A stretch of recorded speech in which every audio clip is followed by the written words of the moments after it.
Ready? Make sure to prep your skin with a little bit of moisturizer and primer beforehand.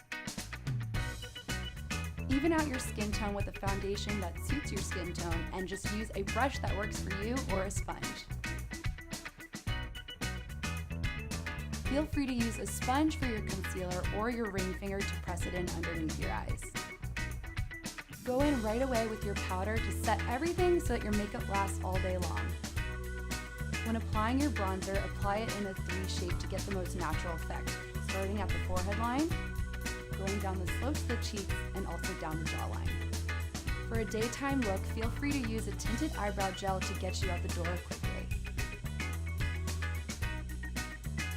You can use your bronzer also as your eyeshadow with a big fluffy brush, and I use my finger to apply a little bit of shimmer just right on the eyelids.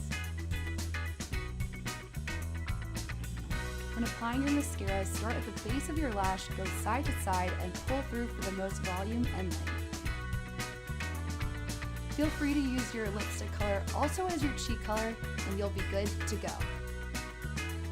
We've just completed this daytime look that is super easy, but now we're going to transition to nighttime with a few easy steps. To bump up your look for nighttime, go ahead and grab an eyebrow pencil, fill in your brow starting from the center, going out towards the tail.